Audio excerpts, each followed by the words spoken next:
حضرت آدم کا زمین پر آنا، کیا یہ واقعی انسانیت کا زوال تھا یا پھر کسی بہت بڑے مقصد کا آغاز؟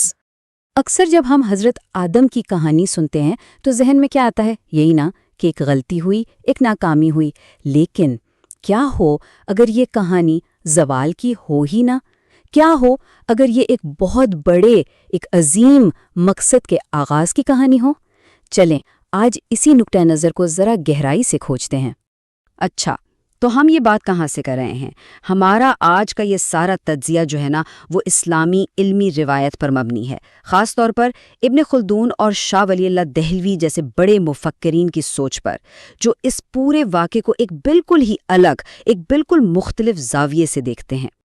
تو اس کہانی کو اگر صحیح معنوں میں سمجھنا ہے نا، تو ہمیں ایک جنت والے واقعے سے بھی تھوڑا پیچھے جانا پڑے گا، بالکل شروع میں، اس سوال کی طرف کہ آخر انسانیت کو بنایا ہی کیوں گیا تھا، یعنی مقصد کا سوال۔ بات دراصل یہ ہے کہ حضرت آدم کی تخلیق سے بھی بہت پہلے ایک پورا الہی منصوبہ موجود تھا۔ اللہ تعالیٰ نے فرشتوں کے سامنے یہ اعلان کیا تھا کہ وہ زمین پر اپنا ایک خلیفہ یعنی اپنا نائب مقرر کرنے والا ہے۔ تو اس سے ایک بات تو بالکل صاف ہو جاتی ہے، زمین پر انسان کا آنا کوئی حادثہ نہیں تھا، بلکہ یہ ایک پہلے سے طے شدہ، سوچا سمجھا منصوبہ تھا۔ اچھا، تو یہ خلیفہ ہے کیا مطلب ہے اس کا؟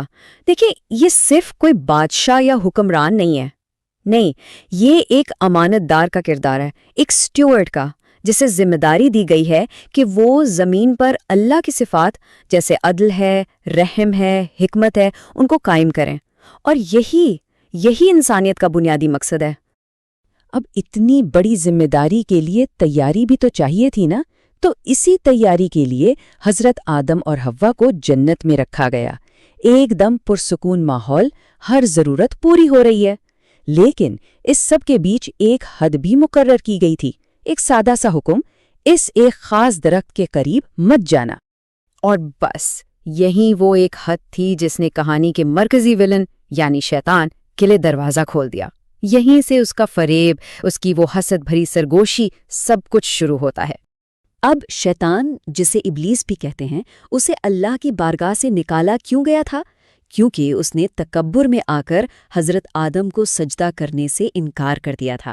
تو اس کے دل میں حضرت آدم کے لیے شدید حسد تھا۔ وہ سمجھتا تھا کہ یہ جو خلافت کا اتنا بڑا مقام ہے، یہ تو اس کا حق تھا۔ یعنی اس کی دشمنی کی جڑ صرف برائی نہیں تھی، بلکہ تکبر اور حسد تھا۔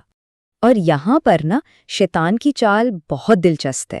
اس نے سیدھا گناہ کی طرف نہیں اکسایا، نہیں، بلکہ ایک جھوٹے وعدے کا لالچ دیا۔ اس نے کیا کہا؟ اس نے کہا، تمہارے رب نے تمہیں اس درخت سے صرف اس لیے روکا ہے کہ کہیں تم فرشتے نہ بن جاؤ یا ہمیشہ کی زندگی پانے والوں میں سے نہ ہو جاؤ۔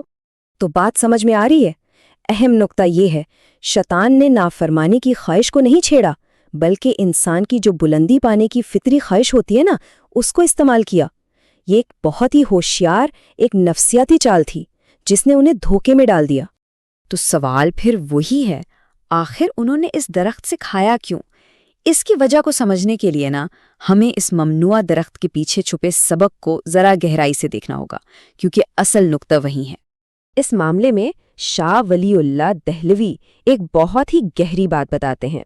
وہ کہتے ہیں کہ حضرت آدم کو نا ایک ہی وقت میں دو طرح کے الہام ہوئے جو بظاہر ایک دوسرے کے خلاف تھے۔ پہلا حکم تو صاف تھا، اس درخت سے مت کھانا، لیکن دوسرا الہام یہ تھا کہ اسی درخت میں انسانی نسل کے آگے بڑھنے کا راز چھپا ہے۔ اب اس تضاد نے کیسی ذہنی الجھن پیدا کی ہوگی، اور بس یہی وہ موقع تھا جس کا فائدہ اٹھا کر شیطان نے وسوسہ ڈال دیا۔ اسی لیے اسلامی نقطۂ نظر میں اس عمل کو جان بوجھ کر کی گئی بغاوت نہیں سمجھا جاتا، بلکہ اسے ایک انسانی بھول، ایک لغزش مانا جاتا ہے۔ قرآن میں بھی آتا ہے کہ آدم بھول گئے اور ہم نے ان میں ارادے کی پختگی نہ پائی، اور اس عمل کا ایک فوری نتیجہ نکلا۔ جیسے ہی انہوں نے اس درخت سے کھایا، انسان کے اندر دو قوتیں بیدار ہو گئیں، ایک تھی ملکیت یعنی فرشتوں جیسی پاکیزہ اعلیٰ فطرت، اور دوسری تھی بہیمیت یعنی دنیاوی اور حیوانی خواہشات۔ اور سچ پوچھیں تو زمین پر ہماری پوری زندگی دراصل انہی دو قوتوں کے درمیان ایک توازن قائم کرنے کی جد و جہد کا نام ہے۔ لیکن کہانی یہاں غلطی پر ختم نہیں ہو جاتی، بالکل نہیں، اس کے بعد جو ہوا وہ اس داستان کا سب سے خوبصورت حصہ ہے۔ وہ توبہ اور رحمت کا باب ہے، ایک بالکل نئی شروعات کا۔ جیسے ہی انہیں اپنی غلطی کا احساس ہوا، شرمندگی اور پچھتاوے نے انہیں گھیر لیا، لیکن انہوں نے تکبر نہیں کیا، فوراً اللہ کی طرف رجوع کیا اور سچے دل سے توبہ کی، معافی مانگی۔ اور جواب میں کیا ہوا؟ اللہ نے، جو بے انتہا رحم کرنے والا ہے، اپنی رحمت سے انہیں فوراً معاف کر دیا۔ اب یہ نقطہ بہت بہت اہم ہے، گناہ معاف ہو چکا تھا۔ اسی لیے اسلامی عقیدے میں موروثی گناہ یا اوریجنل سن کا کوئی تصور نہیں ہے، ہر انسان اپنے اعمال کا خود ذمہ دار ہے۔ اچھا، یہاں پر ایک بہت منطقی سوال پیدا ہوتا ہے، اگر غلطی معاف ہو ہی چکی تھی تو پھر انہیں زمین پر کیوں بھیجا گیا؟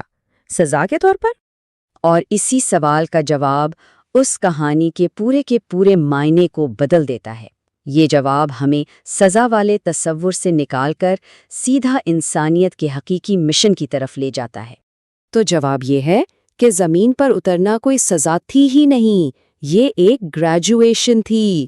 جی ہاں، جنت ایک ٹریننگ گراؤنڈ تھی، ایک تربیت گاہ، اور زمین اصل عملی میدان تھا۔ یہ ان کی ذمہ داری کا خاتمہ نہیں بلکہ آغاز تھا۔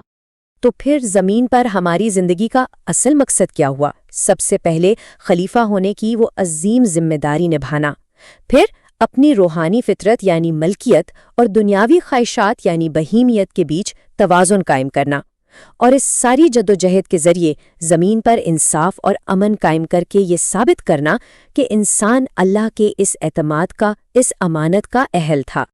تو اس پورے نقطہ نظر سے دیکھیں تو زمین کوئی جیل، کوئی قید خانہ نہیں ہے، بلکہ یہ ایک میدان عمل ہے۔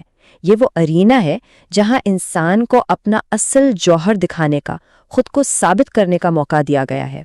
تو آخر میں ایک سوال سوچنے کے لیے چھوڑ جاتے ہیں، اگر یہ زندگی سزا نہیں بلکہ ایک امتحان ہے، ایک موقع ہے، تو پھر ہماری روزمرہ کی جدوجہد، ہماری چھوٹی بڑی ناکامیاں اور کامیابیاں، کیا یہ سب کچھ ایک بالکل نیا اور بہت